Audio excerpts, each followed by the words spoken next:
Hello students, YouTube के इस channel management with DP Singh में आप सबका स्वागत है। आज अपने बीकॉम पार्ट फर्स्ट के paper first principle of management में मैनेजमेंट टर्मिनोलॉजी या हम ये कह दें कि प्रबंध शब्दावली, कुछ बुक्स में इसको मैनेजमेंट वर्सेस एडमिनिस्ट्रेशन या मैनेजमेंट एंड एडमिनिस्ट्रेशन के नाम से दिया गया है। इस पर चर्चा करेंगे, इसको समझने का प्रयास करेंगे। स्टूडेंट्स, हम कई बार देखते हैं जब भी हम किसी प्राइवेट सेक्टर में या गवर्नमेंट सेक्टर में जाते हैं, कुछ अपने काम के लिए किसी भी कार्यालय में जाएं, तो वहाँ हमें कई बार मैनेजर शब्द दिखाई देता है और कई बार हमें एडमिनिस्ट्रेटर वर्ड सामने दिखाई देता है, प्रबंधक या प्रशासक। तो जब इस पर हम थोड़ा विचार करेंगे तो हम ये देखेंगे कि प्रबंध जगत में भी ये एक विवाद का विषय रहा है कि प्रबंध और प्रशासन ये शब्दों में क्या संबंध है और क्यों इस शब्द को प्रयोग किया जाता है और किस मायने में, किस अर्थ में किया जाता है, या क्या दोनों का समान अर्थ है, समान रूप से इसको प्रयोग किया जाता है। इस पर चर्चा करेंगे, इसको समझने का प्रयास करेंगे।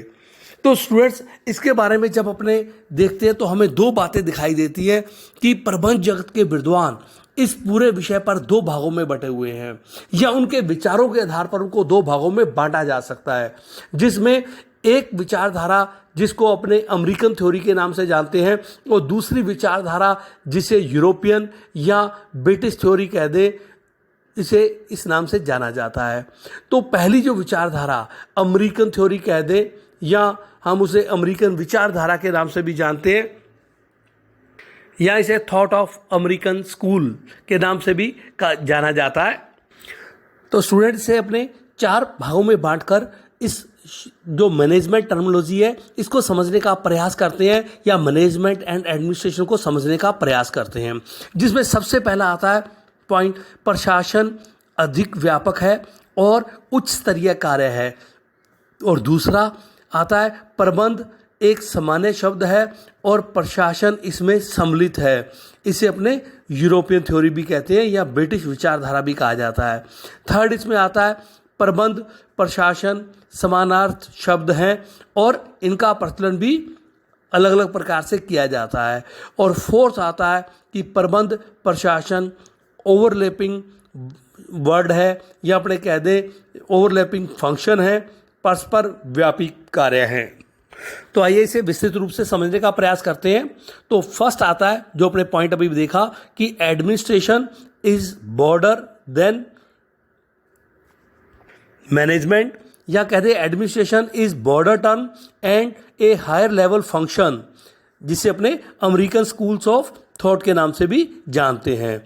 तो इस विचारधारा के जो समर्थक विद्वान हैं वो ये कहते हैं कि जो प्रशासन है वो अधिक व्यापक शब्द है और ये उच्च स्तरीय प्रबंधकीय कार्य है।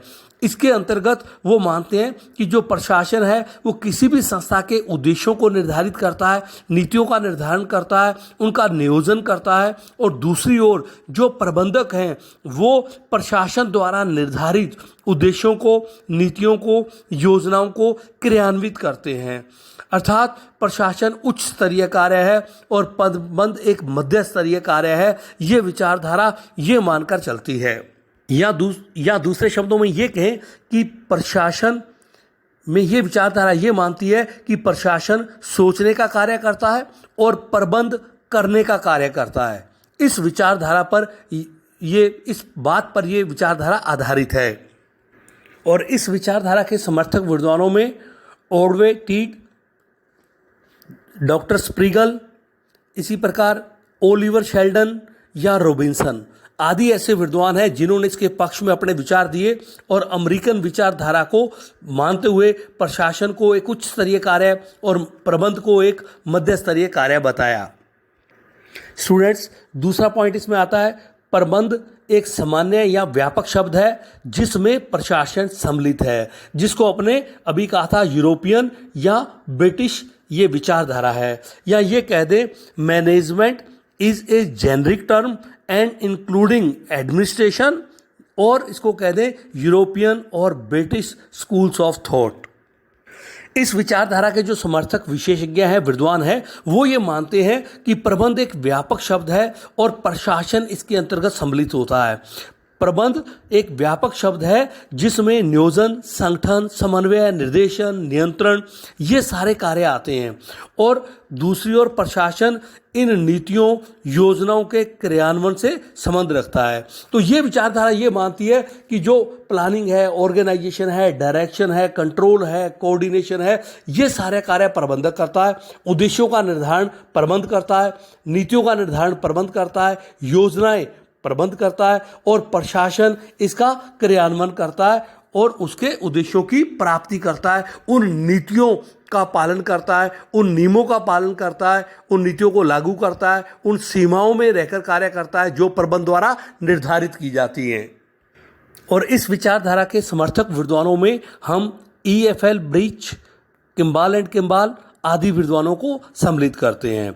इस प्रकार ये यूरोपियन विचारधारा या हम कह दें ब्रिटिश विचारधारा ये मानकर चलती है कि प्रबंधक संस्था के सर्वोच्च अधिकारी होते हैं और वो थिंकिंग फंक्शन कह दें, विचारात्मक कार्य कह दें, वो करते हैं, नीतियों, योजनाओं का निर्माण करते हैं। और दूसरी ओर प्रशासक हैं वो मध्यवर्गीय और संचालकीय प्रबंधक होते हैं, वो इन्हें नीतियों को क्रियान्वयन करने का कार्य करते हैं। स्टूडेंट्स, थर्ड पॉइंट इसमें आता है, प्रबंध और प्रशासन समानार्थ शब्द हैं लेकिन इनके प्रयोग और प्रचलन के क्षेत्र अलग अलग हैं। या ये कह दे management and administration are synonymous but differ in their field of usage.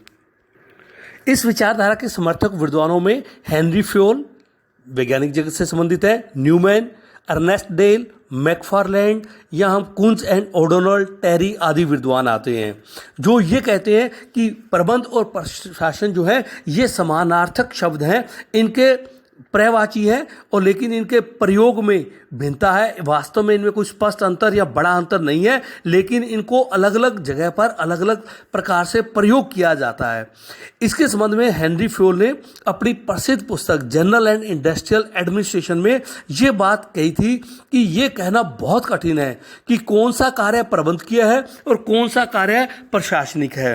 अर्थात दोनों कार्य ही अपने आप में शब्दों का अंतर है, लेकिन दोनों कार्य समान प्रक्रिया के माध्यम से किए जाते हैं, समान सिद्धांतों से किए जाते हैं। इसलिए ये अनावश्यक और एक भ्रामक विवाद है। इसलिए हम ये नहीं कह सकते कि वास्तव में इन दोनों में कोई क्लियर अंतर है। और स्टूडेंट्स, फोर्थ पॉइंट आता है, प्रबंध और प्रशासन परस्पर व्यापी कार्य हैं। या हम ये कह दें कंक्लूड करते हुए कि management and administration are overlapping function. इस प्रकार के विचारधारा के समर्थक विद्वानों का मानना है कि ये केवल एक भ्रामक और अपने ये कह दें कि बनाया हुआ एक विवाद है। वास्तव में प्रबंध और प्रशासन में कोई अंतर नहीं है, केवल इसके प्रयोग की शैली और इसके क्षेत्रों में जिनमें इसको प्रयोग किया जाता है उसमें अंतर है। इसमें कोई हम सीधी सी रेखा नहीं खींच सकते, लकीर नहीं खींच सकते। ये केवल एक प्रयोग के या चलन में अंतर मात्र है। उनका यह भी मानना है कि ये नहीं है कि हम अलग से व्यक्ति नियुक्त कर देंगे या कोई अधिकारी नियुक्त कर देंगे जो केवल प्रशासकीय कार्य करेंगे, कुछ अधिकारी ऐसे नियुक्त कर देंगे जो केवल प्रबंधकीय कार्य करेंगे। प्रत्येक व्यक्ति को प्रशासकीय कार्य भी करने पड़ते हैं, चाहे अमेरिकन विचारधारा के आधार पर देखें, और प्रत्येक व्यक्ति को प्रबंधकीय कार्य भी करने पड़ते हैं, चाहे उसको हम ब्रिटिश या यूरोपीय विचारधारा के अनुसार देखें। इसलिए वो इसे अनावश्यक विवाद मानते हैं और ये कहते हैं केवल इन शब्दों का चलन और उनके प्रयोग के क्षेत्र में केवल अंतर है, कोई वास्तव में इनमें सीधा सा अंतर हम नहीं कर सकते। और इस संबंध में यदि अपने भारत की स्थिति देखें तो हमारे देश में दोनों शब्दों का प्रयोग चलन में है। हम सरकारी क्षेत्र में जितने भी हमारे पब्लिक एंटरप्राइज हैं, सार्वजनिक क्षेत्र के उद्योग हैं या अन्य प्रकार के हमारे कार्यालय, हम उसमें प्रशासक शब्द का, एडमिनिस्ट्रेटर शब्द का, प्रशासन शब्द का प्रयोग करते हैं। जबकि निजी क्षेत्र में, चाहे एक और सरकारी क्षेत्र में हम उद्योग चला रहे हैं, वही उद्योग उसी प्रकार के, उसी प्रकृति के निजी क्षेत्र में चल रहे हैं, तो वहाँ जो टॉप मैनेजर है सरकारी क्षेत्र में उसके लिए प्रशासक या एडमिनिस्ट्रेशन शब्द का प्रयोग किया जा रहा है, एडमिनिस्ट्रेटर का प्रयोग किया जा रहा है, जबकि निजी क्षेत्र में उसके लिए प्रबंधक या प्रबंध शब्द का प्रयोग किया जा रहा है। तो स्टूडेंट्स, ये था मैनेजमेंट टर्मिनोलॉजी, प्रबंध शब्दावली। Thank you.